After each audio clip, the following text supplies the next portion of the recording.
Renault, www.juantoledo.es, patrocina este espacio.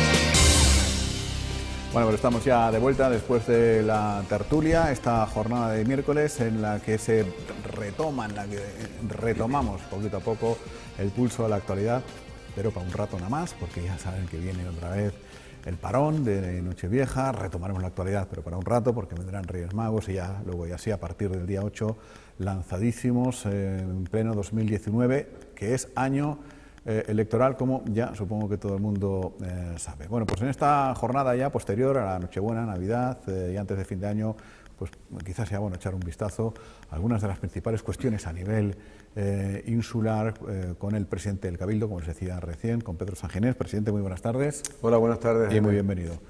Bien hallado. ¿Todo bien, Nochebuena, Navidad? ¿Todo según lo previsto? Sí, bueno, con fecha, dependiendo de las circunstancias familiares de cada uno, más o menos felices, y no son las más felices, pero hemos estado en familia. Muy bueno, bien. Pues estupendo. Pues vamos a hablar de la actualidad que ha llegado, bueno, no es ninguna novedad, digamos que durante su mandato, ¿verdad?, haya pues, altibajos, ruidos, críticas. A veces comentan sus compañeros aquí en la tertulia muchas veces que el objetivo es Pedro Sanginés, que es todo contra Pedro Sanginés y demás. Y llegamos casi a final de año con otro ruido propiciado alrededor de la no constitución todavía del órgano de evaluación ambiental, que en el último pleno, por tercera vez, no salió adelante por la oposición, e incluso también de uno de sus socios de gobierno. La pregunta es doble. Que no tengamos órgano de evaluación ambiental, ¿qué puede acontecer o en qué lo podemos notar? Y dos, luego la lectura política con su socio Manuel Cabrera. Bueno, empiezo por lo primero. Lo que puede acontecer es que no será posible informar para que avance la tramitación de ninguno de los instrumentos de ordenación pendientes, que como usted sabe son pues, casi todos, empezando por el plan insular, siguiendo por el plan rector de uso y gestión del archipiélago Chinijo o el propio plan de la Jeria, amén de un montón de proyectos que requieren de la declaración de interés general, al abrigo de la ley del suelo, de los proyectos, porque el plan insular, aunque se aprobase inicialmente, no sería ley todavía, ¿no? Estoy hablando pues del Palacio de Congreso, estoy hablando del Centro de Mayores, aunque afortunadamente segundo ya se hizo el trámite en su día, o muchos otros proyectos que requieren de esa declaración. Esas son las consecuencias y yo creo que ese es el objetivo, la paralización siquiera de que avance la tramitación de proyectos o de documentos en este último tramo de legislatura para ser utilizado como arma arrojadiza por parte de la oposición como uno de los grandes déficits, ¿no?, de mi gestión, que lo es y soy el máximo responsable, pero como he dicho siempre, no soy el máximo culpable, tampoco de este bloqueo. Porque lo que se está bloqueando no es la creación del órgano. Lo que se está bloqueando es la aprobación del reglamento que ha de regir el funcionamiento de este órgano. Cuando apelan al consenso hay que recordar a la oposición y a don Manuel Cabrera que el consenso es lo que ellos están traicionando. El reglamento lo aprueba el Pleno. A ver si lo explico de manera muy didáctica. El reglamento de cómo funciona este órgano ambiental lo aprueba el Pleno. Esto es así. Lo que no ha aprobado el Pleno es los miembros que lo conforman, los 5 miembros de este órgano ambiental. Eso es competencia del Consejo de Gobierno. Nosotros aceptamos, en aras al consenso, y así lo aceptó toda la oposición, lo propuso la oposición, lo aceptó el Gobierno, entre ellos don Manuel Cabrera, que los miembros del órgano ambiental también lo aprobase el Pleno, como el reglamento, que eso sí que es ley. Y también aceptamos que los miembros no fuesen votados en el Pleno solo por mayoría simple, como marca la ley, en todo caso, sino por mayoría absoluta. Y ese fue el consenso, que ahora rompen tanto la oposición como don Manuel Cabrera, pretendiendo, una vez conseguido esto, que ya no sean 2/3, que ya no sea mayoría absoluta, sino 2/3 del Pleno los que se tengan que poner de acuerdo para nombrar a los miembros. Yo lo que digo, y lanzo de nuevo, y hoy sacaremos una nota de prensa, si no ha salido ya, es invitando tanto a la oposición como a don Manuel Cabrera especialmente, a que sean ellos los que pongan en la mesa los 5 nombres. Porque tratan de arrojar sombras de oscurantismo, de que pretendemos... Para empezar, propusimos como máximo cargo de este órgano al técnico famoso por el que tanto Podemos como el PSOE como la oposición se ha rasgado las vestiduras durante toda la legislatura. Cuestión que creo que ha rechazado, pero esa fue la propuesta del gobierno. Y lo difícil es encontrar a 5 personas que sean capaces, o que les apetezca, estar en el candelero, en el punto de mira, y yo lo que les ofrezco es que sean ellos quienes los traigan, que de repente, con toda probabilidad, ese es mi compromiso, no va a ser por 2/3, va a ser por el 100%.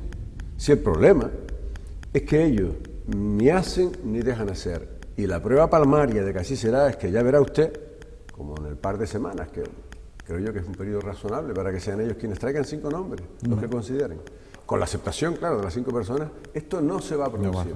Ni lo va a traer don Manuel Cabrera, ni lo va a traer ningún miembro de la oposición. Ojalá me equivoque, porque entonces tendremos órgano ambiental. Y con respecto a esto, presidente, para evitar que esta cuestión se prolongue en el tiempo, el Cabildo de Lanzarote se puede encomendar al Gobierno de Canarias, es decir, prescindir de tener nosotros un órgano de evaluación ambiental y asumir el que tenga, el que cree que constituye el Ejecutivo Regional, el Gobierno de Canarias, o no sería bueno para la isla.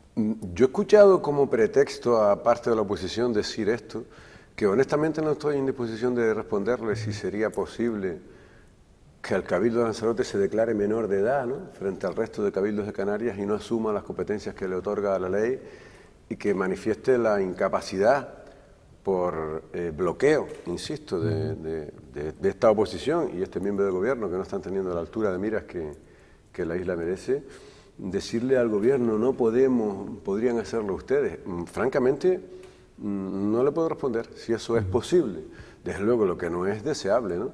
Y me parece una excusa banal, ¿no?, por parte de la oposición que existe esa otra vía. Sencillamente porque ellos no sean capaces, ya no digo el gobierno, ellos. Es que ha cambiado el escenario, he puesto la pelota en su tejado. Y si ustedes creen que queremos hacer un órgano al servicio de nuestros intereses, propónganlo ustedes. Bueno. Y díganos los nombres, ya verá cómo no lo hacen. ¿Por qué no ha cesado Manuel Cabrera? Pues precisamente por lo que le acabo de decir. Yo hace ya tiempo que no actúo por impulsos ni en caliente. Yo he ofrecido llevar el área de política territorial a don Marcos Vergás y se lo sigo ofreciendo. Cuando un gobierno está en minoría o en dudosa mayoría, como es el caso, desde luego que nadie sobra, don Manuel Cabrera tampoco. ¿Aún albergo alguna esperanza de que se apruebe este órgano? Pues mire, de repente don Manuel trae ahora esos 5 miembros y el consenso y hace méritos para permanecer en el gobierno, o aprueba los presupuestos, o toma alguna decisión por interés general de la isla y no alineado como está ocurriendo en los últimos plenos. Es verdad que en cuestiones que hayan tenido una trascendencia grave para la isla, todavía no, y es por eso que no ha sido cesado. Esta pudiera ser la primera ocasión en que tiene consecuencias graves, que es el retraso y la paralización de todo instrumento de ordenación, como antes le decía, pero también es verdad que les estoy dando una oportunidad. Creo que un par de semanas es plazo suficiente para que sean ellos quienes lo pongan en la mesa. Lo que pretendo es una de dos: o tragarme las palabras y pedir gustosamente disculpas por haberme equivocado, o acreditar que efectivamente solo les mueve el afán por bloquear. Bueno, cosas que sí han salido, como decíamos antes, acompañadas por un rebumbio brutal, ¿no? El Museo Arqueológico. Hemos asistido la pasada semana, hace menos de una semana, a la apertura de las 2 naves laterales que ya se pueden visitar y que la gente puede disfrutar de lo que allí se expone. ¿Objetivo cumplido, por tanto, o semicumplido? Bueno, hay que decir que es solo una avanzadilla de lo que se espera. El inmueble y el museo tendrá una superficie como 10 veces la que hoy tiene, ¿no? Por lo tanto, es solo un objetivo parcialmente cumplido. Yo creo que con mucha calidad. Desde aquí mi felicitación a todo el equipo por la impronta de modernidad y atractiva oferta museística. Una de las naves explicando un poco la historia del inmueble en sí, porque desde el punto de vista arquitectónico tiene muchísimos valores y una historia detrás. Y en la otra nave, insisto, la avanzadilla de lo que va a ser un museo arqueológico que va a tener muchos metros cuadrados, toda la vivienda, incluidos los sótanos, que son aljibes de arcos, que cogen toda la parte baja de ese solar que da hacia las 2 calles. Y bueno, suma y sigue. Yo creo que una vez superadas y aclaradas las razones que motivaron la adquisición de ese bien inmueble, por un lado la recuperación arquitectónica y por otra la necesidad de la puesta en valor de nuestro rico patrimonio arqueológico, aunque ahora dice toda la oposición que ellos en realidad nunca cuestionaron las razones, sino la oportunidad, el coste, etcétera. Realmente grotesco todo, ¿no? Usted sabe todo el daño personal que se me ha pretendido hacer y se me ha hecho, y especialmente a la familia propietaria de esa vivienda. Pero ahora queda mirar adelante, y este no es uno sino uno más de los múltiples ejemplos, como puedan ser los 9 años ininterrumpidos que llevamos ya en Fiquirineo, excavando, el proyecto a punto de adjudicarse por unos 2,5 millones de euros del Museo del Sitio de Sonsama, las excavaciones que hemos proyectado, que también tienen ficha financiera en San Marcial del Rubicón, la recuperación de las salinas de bajo riesgo, estamos a punto de comprar las de Henao, también el Molino del Cabo Pedro, con un solar donde vamos a hacer un gran parque urbano, las subvenciones que hemos dado a 2 molinos, o 2 ingenios molineros, vamos a dejarlo ahí, en San Bartolomé y en Guatiza, de 40 a 70 mil euros, etcétera, etcétera. Decía que este no es sino una más, suma y sigue, este museo arqueológico que acreditan la decidida y firme apuesta por el patrimonio que dijimos a comienzo de legislatura iba a haber en este mandato, y así está siendo, ¿no? ¿Cuándo calcula que podrá ser visitado el Museo de Sitio de Sonsama? Está culminado. Ya está siendo, si no me falla la memoria, al menos Fiquinineo sí, las excavaciones de Sonsamas también en breve, perdón, el Museo de Sitio, que es por lo que usted me pregunta. No, la verdad, no tenemos fecha para esto, ni voy a ser esclavo de ello. El Museo del Sitio se trata de recuperar, en realidad es un todo, es un proyecto global o integral. El Museo del Sitio estará en sí, usted recuerda un búnker que hay ahí construido hace como 2 décadas también, semienterrado. Digamos, esa es la parte central del Museo del Sitio, con unas pasarelas flotantes que se dirigen hacia las excavaciones, de tal forma que será visitable tanto el museo como las excavaciones, que después de 20 años se retomaron y que ya no van a parar en paralelo a la construcción del Museo de Sitio, pero yo calculo que como poco tendrá un periodo de ejecución de 12 meses. Esto, si sale a una licitación, se adjudicará con suerte antes de que acabe este mandato, y como pronto, no, la verdad, yo calculo que el museo en sí será bien entrado, sino finales de 2020, cuando esté visitable, ¿no? Bueno, ha citado antes los presupuestos, que, bueno, confiando en que se aprueben con la mayoría que sustenta el actual pacto de gobierno. ¿Para cuándo más o menos tiene previsto llevarlos? Y, acaso lo más interesante, ¿qué de inversiones puede dejar para la isla? Bueno, pues muchísimas. La verdad es que cuando me preguntan si me quedan fuerzas, digo que más que nunca, porque después de 9 años en los que 5 fueron de profunda crisis, ahora de proyectos de administraciones suprainsulares habría mucho que hablar, ¿no? Especialmente del gobierno de Canarias, infraestructuras educativas, sanitarias o portuarias, ¿no? También del Estado. Pero los presupuestos del Cabildo, que cuentan por una parte con un fondo de desarrollo de Canarias, unos 20 millones de euros con la aportación propia, en esos 20 millones de euros por año hay un montón de proyectos que serían impensables, especialmente en materia de renovables. Seguimos poniendo el acento en el desarrollo de los parques eólicos que están en ciernes, se llevan el grueso, aunque no es lo único. Hay otros muchos proyectos en ese Fondo de Desarrollo de Canarias que prevemos llevar al Consejo de Gobierno de esta semana. Y los presupuestos de la corporación, bueno, la inversión más grande es la del Centro de Salud de Mayores, con 18 millones de euros, 10 del Gobierno y 8 propias, que están en estos momentos en licitación, proyecto, construcción y gestión. Pero hay otros muchos, no quiero anticipar porque no hemos cerrado los presupuestos con el Gobierno. No peco de indiscreto, pero tiene usted aquí un mapa de Arrecife con un montón de fotos. Sí, no me voy a parar porque esto ya haremos unas sábanas que ilustran. Pues aquí debe haber una treintena aproximadamente de proyectos, tanto del Cabildo como del Gobierno de Canarias para la ciudad de Arrecife, y también los de Lanzarote. A nosotros nos va a coger la campaña con los deberes hechos. Bien, es verdad que jugamos con la ventaja de que llevamos ya bastantes años en el Gobierno y que, por supuesto, Coalición Canaria hace suyo estos planes de la institución y del Gobierno, como entiendo en la mayor parte de los casos lo debieran hacer el resto de proyectos políticos. La principal partida de inversión por definir son los planes de cooperación municipal. Sabe usted que esto era algo inédito también, se comenzaron en el año 2013, durante 4 o 5 años hicimos planes que ejecutábamos de manera directa y ya hace 2 años, 2017 y 2018, que lo que hacemos es habilitar una importante subvención para que los ayuntamientos hagan sus inversiones, si usted me está hablando de inversiones. Y todos las han hecho, salvo Arrecife, que en el pasado mandato no pudo ser beneficiaria de 2,4 millones de euros para un montón de proyectos, la mayor parte de ellos en los barrios, en alumbrado, en acera, parques infantiles, etc. No pudo ser. Este año son 3.200.000 euros para el Ayuntamiento de Arrecife, que es el que más, hasta en torno a 300 o 400 ayuntamientos más pequeños. Todos los ayuntamientos han hecho sus deberes en este 2018, que termina en unos días.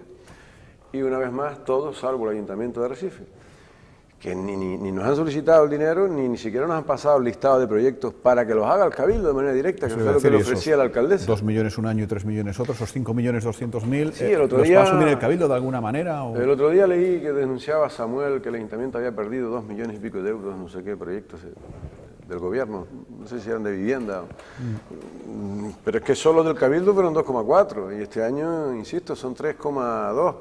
En honor a la verdad y en su descargo, es cierto que yo trasladé en su día a Eva de Anta la posibilidad de que si no podían ser beneficiarios de subvenciones, y no lo podían porque no habían justificado otras anteriores, llámese los Arus de Valterra, de Titerroy, llámese 400.000 euros de empleo que no gastaron, etcétera, etcétera. Que el Cabildo podría hacerlo de manera directa esos 9 proyectos y algunos más que cabrían, porque se ha aumentado un 30% las ayudas a los ayuntamientos. Pero lo cierto es que no hemos recibido ni propuestas de proyectos para que ejecute el Cabildo, ni solicitud de subvención, que creo que ya pueden, ya tienen superada, digamos, la justificación de subvenciones anteriores para ser beneficiarios, y desde aquí, pues animo, si alguien me está escuchando. El otro día se lo trasladé a la concejal, que vino para presentar el 1.400.000 euros para proyectos de empleo, en este caso, que transferimos al ayuntamiento, y le recordé lo mismo que estoy haciendo con usted ahora, y también a los radioyentes, a los televidentes. Quiero decir que el gobierno lo sabe, que los miembros lo saben, que les animo a... Afortunadamente son fondos propios del Cabildo y podemos ser flexibles con las prórrogas y con los recursos, pero un mínimo de acción por la otra parte sí esperamos. Que no sería dinero, digamos, que, en fin, ya se apelaría, en este caso, a la comprensión, vamos a llamar así, del Cabildo, de no perderse ese dinero o de no destinarlo a otros municipios que puedan tener más proyectos y que no los metan todos porque tienen dinero limitado. No, por supuesto que no. Nosotros nos hacemos cargo de las especiales circunstancias de minoría, de falta de recursos en la dirección política, porque es así. Ya se empieza a cuestionar, o se ha cuestionado cuando el Cabildo le ha faltado uno para estar en mayoría, no se puede gobernar un Cabildo en minoría. Hombre, claro que se puede, porque las competencias están en el Consejo de Gobierno, casi todas en las grandes ciudades. Donde no se puede, o es muy difícil, es en un ayuntamiento como el de Arrecife. Y si encima tienes de 25 concejales, o 26, 7, 8, que son los que tienen, pues imagínese usted, claro que seremos y somos muy comprensivos, porque los vecinos y las vecinas de Arrecife no tienen ninguna responsabilidad. Es que eso le iba a preguntar, es usted además es vecino, nacido en Arrecife, vecino de Arrecife, y es presidente del gobierno insular. Digamos, cruzarse de brazos mientras se ve cómo languidece la ciudad, no por responsabilidad propia, ya lo hemos citado. Le quedaría una especie de resquemor, sí, supongo. De hecho, si en las próximas días, semanas, el ayuntamiento no mueve ficha, pues seré yo mismo quien promueva con la alcaldesa o consultaré si los proyectos del año pasado nos sirven para ejecutarlos nosotros, ¿no? Lo que nos habían pedido esos 9 proyectos. Tengo entendido que alguno de ellos asumió hacerlo directamente al ayuntamiento, que nos digan cuáles quitamos, cuáles acometemos, si van a querer la subvención, si no la van a querer, qué proyectos sumamos, porque no será por falta de necesidades en Arrecife y de proyectos especialmente de embellecimiento, ¿no? O de intervenciones en los barrios, ¿no? ¿Lo del Hospital Insular, presidente, lo podemos ya tachar de asuntos heredados primero y pendientes después? Sí, lo del Hospital Insular es un suma y sigue a nuestro libro, ¿no?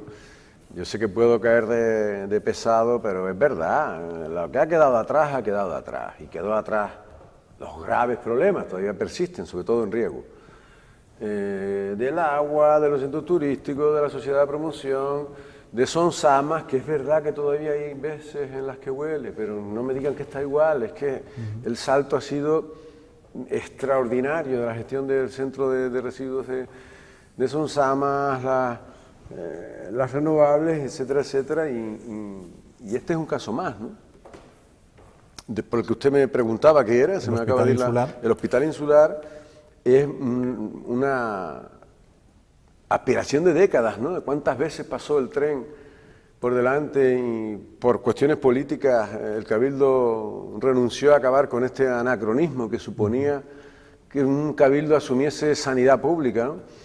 Nos tacharon de promesa electoral, de que llegarían las elecciones, y es verdad que en las pasadas lo fue y no cumplimos el cronograma en esta, pero esta vez dijimos que sería antes y afortunadamente mañana se va a firmar con paz social además la integración que va, por un lado, a permitir que el hospital siga jugando el papel que ha venido jugando tan valorado por la ciudadanía de la isla, como un hospital de referencia en geriatría y en formación geriátrica además, y por otro lado que el Cabildo se libere, nosotros calculamos entre 3 y 4 millones de euros para acometer otras tantas necesidades que sí que son competencias propias, llámese pues la atención a nuestros mayores, donde todos los recursos son pocos, ¿no? Donde no hay paz social, jalando de la frase que acaba usted de utilizar, es en los centros turísticos. Bueno, hay más paz social de la que parece, yo creo, en los centros turísticos, lo dice usted por esta última sentencia. Por la sentencia, porque la oposición luego le pidió que no recurra, porque los trabajadores bueno, no pero querían es que lo de la oposición no tiene nombre. Yo no he vivido, y mire que llevo años en el Cabildo, mayores episodios de ignominia, ¿no? de vergüenza ajena por las decisiones políticas que llegó a adoptar el Pleno, de cesar al gerente de los centros turísticos si no ejecutaba sus acuerdos ilegales. Porque mira, aquí la cuestión de fondo es, y lo he dicho muchas veces, aun cuando los tribunales diesen la razón, no solamente en esto, que ahora me referiré a ello brevemente, sino a todo lo que se discutía, que a día de hoy los tribunales a quien se le han dado es al Cabildo, o a la dirección, perdón, de los centros turísticos, salvo en esta cuestión que está recurrida, pero que le habíamos ofrecido a los trabajadores. Esto de la paga 12 del plus por lavado de ropa, etcétera, etcétera, eso es algo que el propio comité ha reconocido públicamente en las redes, porque no puede negarlo, que le ofrecimos otorgárselos aun teniendo dudas, para que no hubiese huelga, porque había otras dos cuestiones con las que no estábamos de acuerdo. Con esto tampoco, pero creíamos que tenía una posibilidad legal de encaje y lo ofrecimos. Al no aceptarlo, pues se cae de la oferta y por eso lo estamos beligerando en los tribunales. Pero esto es algo que les ofrecimos, esta victoria, en uno de los casos que ellos... que la oposición ha utilizado para pedir poco más o menos que la dimisión de mía o del consejero. Señores de la oposición, esto es algo que en su día ofrecimos. Pero decía yo, y perdí el hilo, estoy un poco cansado, que aun cuando los tribunales nos quiten la razón en todo, la tuvimos cuando no accedimos a ello en el Pleno, porque la interventora lo que dijo es que bajo su punto de vista los cálculos estaban bien realizados y que salvo que hubiese una sentencia judicial que obligase, a ella informaría desfavorable a lo que los trabajadores pretendían. Y desfavorable es a día de hoy, salvo en esta pequeña cuestión que ya ofrecimos. Por lo tanto, que nadie se rasgue tanto las vestiduras, que quien tiene motivos para dimitir y para no ser digno representante de una administración pública son quienes, formando parte del gobierno, me refiero al Partido Socialista, alentó una huelga con promesas de acuerdos ilegales y rompió un pacto de gobierno bajo excusas peregrinas. Ni Echeverría Eugenio ni yo tenemos motivos para la dimisión. Bueno, vamos a ir concluyendo. Decíamos que ahora estamos en que estamos, que no estamos, fiesta, no fiesta y demás, y a partir ya del 8 de enero todo rodado hasta las elecciones. Usted es candidato de Coalición Canaria a la presidencia del Cabildo de Lanzarote. Se conoce también, creo que ya la número 2, que es Midalia Machín. ¿Tiene ya perfilado el resto de grupo que más o menos le va a acompañar? Bueno, yo lo tengo que corregir y espero que no se titule en los digitales vinculados a esta casa, como me pasó en otra, que pareciera que le estoy tirando de orejas a nuestra secretaria general. Yo estoy encantado de que Midalia venga de número 2, entre otras cosas porque he sido yo quien se lo ha pedido y quien se lo ha ofrecido. Me parece una mujer que ya tuve la experiencia con ella como consejera en el Cabildo, estos 4 años como secretaria general y su trabajo en el Parlamento que le han dado, yo creo que una madurez y una solvencia como para ejercer esa vicepresidencia. Lo será cuando la elija el Consejo Político. El Consejo Político a Midalia Machín no la ha nombrado número 2. Al cabeza de la lista sí. Lo digo por respeto a los órganos. Claro, sí, falta, claro, pero también se da por hecho entonces que Osvaldo Betancor va a ser el cabeza de lista del Parlamento. Sí. Falta ratificarlo por el mismo órgano entonces. Claro, sí, falta claro, okay. Claro, como todos, ¿no? Igual que el resto de las listas. Pero vamos, con toda seguridad, si Midalia Machín lo ha aceptado y se le ha propuesto, el Consejo Político la va a elegir como número 2. Pero no está perfilado el 100% del resto de la lista. También es verdad que hay muchas cosas a expensas de conversaciones que hay, multilaterales, con otras formaciones políticas que pudieran afectar también a la lista del Cabildo. Y las confluencias, como llaman en la izquierda. Sí, claro. Usted sabe que la oposición, o casi toda la oposición, dice estar trabajando en una alianza de izquierdas en la que está la extrema derecha de Ciudadanos, dicho sea de paso. ¿Usted cree que hay un pacto preelectoral ya? ¿Hay un pacto preelectoral, cree usted? Bueno, cerrado desde luego que no. Que lo han intentado es obvio, no lo creo. Don Manuel Cabrera, aunque ahora lo niegue, promovió junto a toda la oposición una moción de censura a la presidencia. Y ese pacto lo hubo. Otra cosa es que no fueron capaces de ponerse de acuerdo en el reparto de sillas, sillones y quién presidía la institución. De proyectos de isla poco les oí hablar y les sigo oyendo poco. Más bien se habla de la necesidad de cambiar, de democratizar, ¿verdad?, la institución, como si la elección de Coalición Canaria al frente del Cabildo no hubiese sido democrática.